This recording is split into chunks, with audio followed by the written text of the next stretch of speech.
എൻ്റെ മോളിങ്ങനെ തൊട്ടാവാടി ആയാലോ. അച്ഛനിങ്ങ് വന്നില്ലേ മോളെ, പിന്നെന്താ. സിദ്ധു അച്ഛനെ കൊണ്ടുവിടാന്ന് പറഞ്ഞതാ. അച്ഛനെ പറഞ്ഞു വേണ്ടാന്ന്. സിദ്ധു എന്നെ വിളിച്ചിട്ടുണ്ടായിരുന്നു അച്ഛ.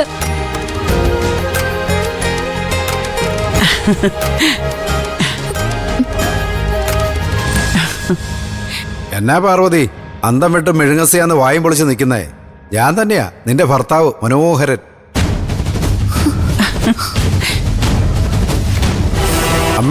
അമ്മയുടെ മക്കുണം വന്ന കണ്ടില്ലേ? ആ, അമ്മയുടെ ഒക്കത്ത് പിന്നെ അരിമുറുക്ക് പാട്ട് എപ്പോഴും ഉണ്ടല്ലോ.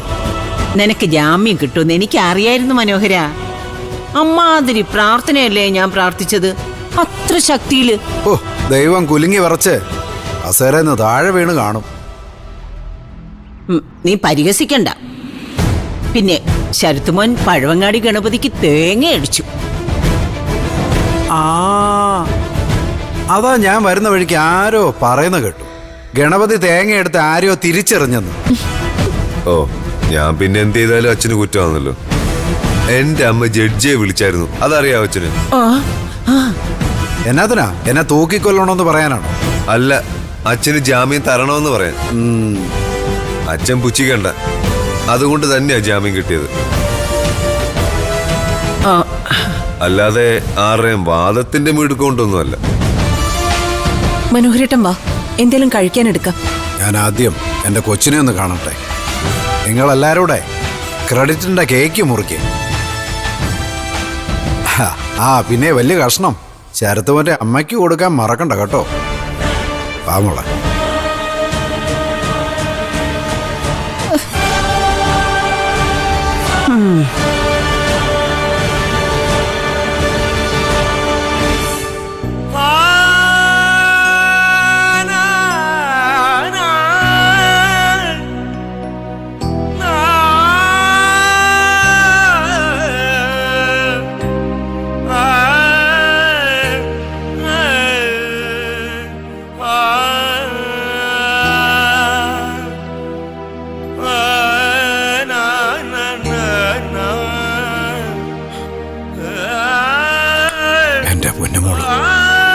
നെത്തി മോളെ, നെത്തി കണ്ണു തുറന്നേ, നമ്മുടെ അച്ഛൻ വന്നിരിക്കുന്നു. മോളെ,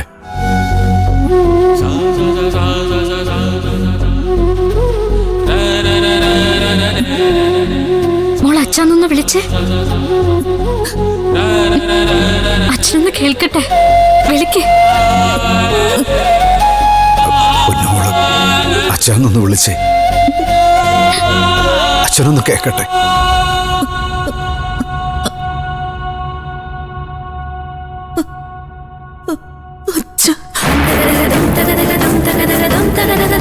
മോളെ,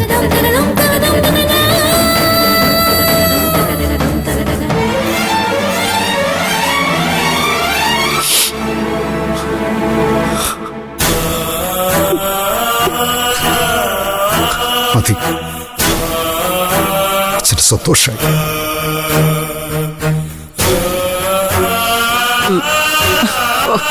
എന്നതാടാ മനോഹര ഒരു വിലാപ കാവ്യം?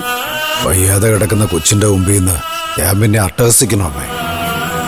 ഓ, നിന്നോട് സംസാരിക്കാൻ ഞാനില്ല. അയ്യോ, എന്തൊരു തറുതല.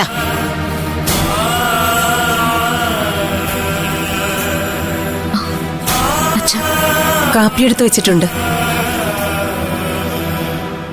കപ്പ പുഴുങ്ങിയതുണ്ട്, മീൻകറിയുണ്ട്, പിന്നെ മനോഹരേട്ടന് ഇഷ്ടപ്പെട്ട തീയിലും വെച്ചിട്ടുണ്ട്. അമ്പാടാ, ജയിലിൽ കിടന്ന നമ്മുടെ സ്റ്റാറ്റസ് ഒക്കെ അങ്ങ് മാറുമല്ലേ? ചുമ്മാതെയല്ല ജയിലിൽ നിന്ന് ഇറങ്ങുന്ന പാർട്ടിക്കാരെ നേതാക്കന്മാര് പൂമാലയിട്ടുകൊണ്ട് പോകുന്നത്. മനോഹരേട്ടനോട് സംസാരിച്ച് ജയിക്കാൻ എനിക്കാവില്ല. പക്ഷേ മനോഹരേട്ടനോട് ചില പ്രധാനപ്പെട്ട കാര്യങ്ങൾ അമ്മയ്ക്ക് സംസാരിക്കാനുണ്ട്. അമ്മയ്ക്ക് മാത്രമല്ല, എനിക്കും. ആ കാപ്പിയെ തൊണ്ടേന്ന് ഇറക്കിയിട്ട് കേട്ടാ മതിയോ? ഓ, മതി. ഞാനിപ്പോ ഒരു ജഡ്ജിയുടെ വിചാരണ നേരിട്ടിട്ട് വന്നതേ ഉള്ളൂ. കുടുംബ കോടതിയുടെ വിചാരണ എനിക്ക് സൗകര്യമുള്ളപ്പോൾ കേൾക്കാം. പാർവതി ചെല്ല്.